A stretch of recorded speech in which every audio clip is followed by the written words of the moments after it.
with Tina and Josh. We had a runoff, and Tina won that runoff.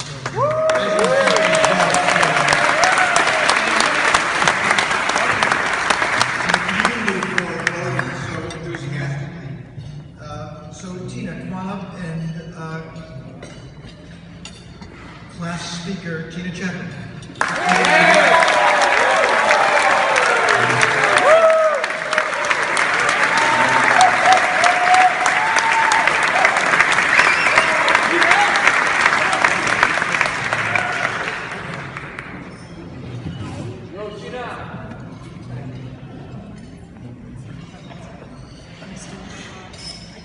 This is karaoke where you all repeat it well and you cheer if it's terrible. Louder? Not a problem.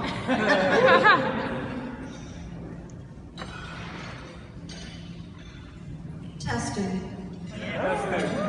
4D in the back? That's my table.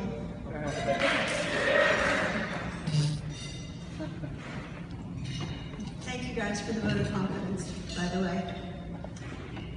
I was going to start this speech by asking for a moment of silence. A moment of silence for Istanbul.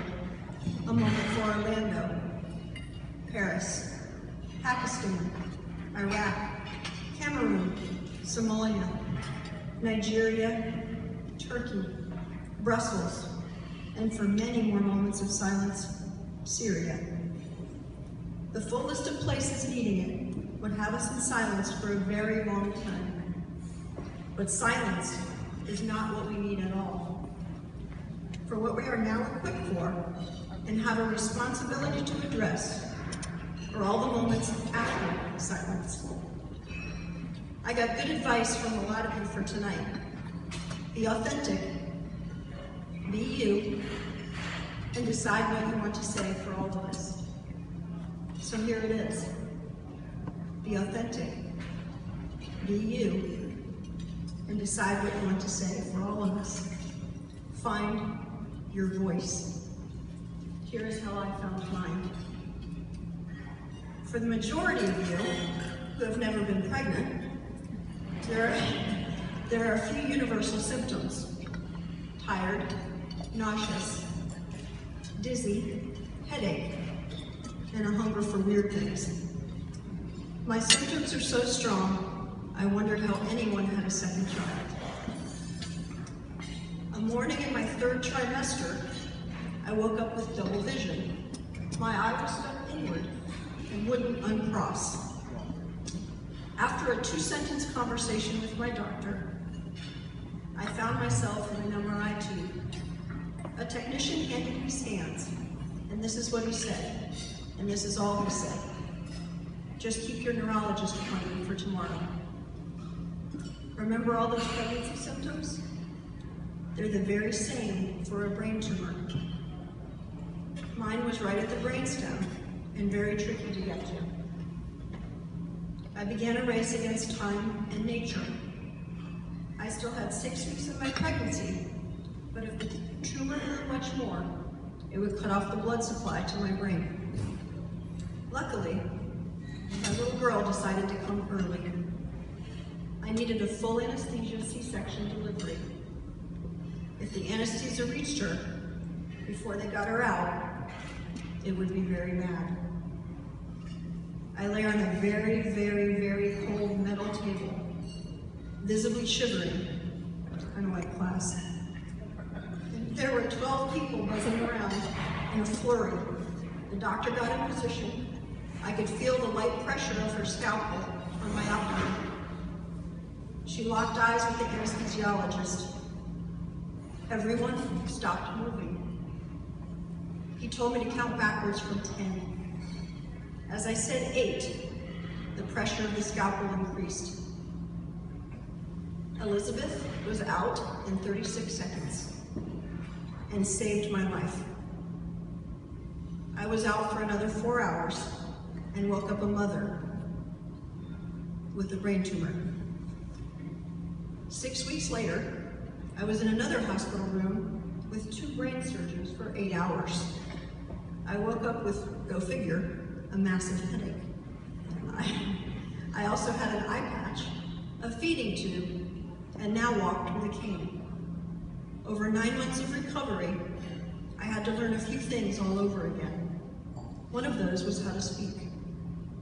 After daily therapy, my voice started to return. I learned to use it again. Without it, I felt helpless.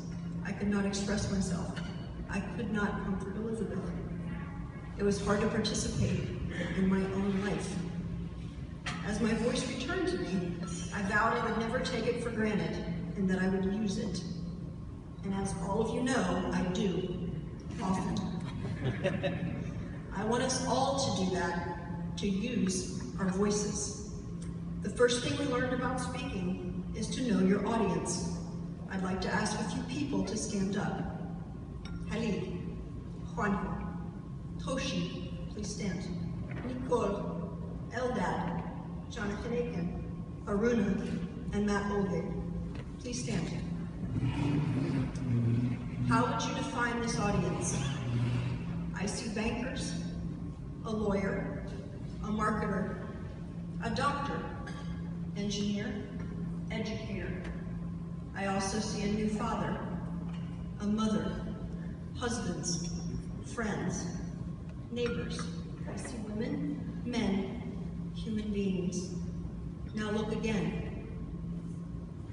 There's Saudi, Spain, Japan, Canada, South Africa, the UK, India, Germany, Kuwait. The first time I asked you, you saw people. The second, simply where they're from. You can sit down, thank you. But finding a common voice is easy for us. The pressures that most of the world face do not plague us. Poverty, injustice, no health care, humane work conditions, and lack of education. We must be the voice for those who do not have one among us. We have learned leadership is not a rank or title or money. It is responsibility. The mission of Harvard Business School is to educate leaders who make a difference in the world. We've learned methods and models of what it takes to incite change in organizations, markets, and minds. World-class educations, business legends faculty, lessons from landmark cases that shaped global economies, formed international alliances, rebuilt nations, and forged our current stage for business. But the application of that knowledge is much more important than simply possessing it. Our job is not to go back and simply do the same thing better. So how do we break that custodial silence that keeps us quiet most days? By using what we have been given, our voice.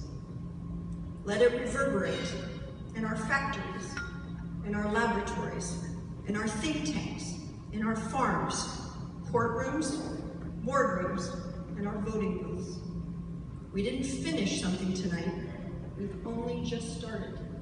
And silent is the furthest thing from what we should be. I ask all of you to stand.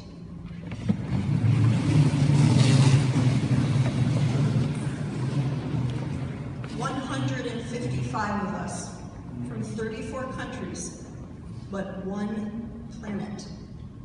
Find and use your voice. The world needs it.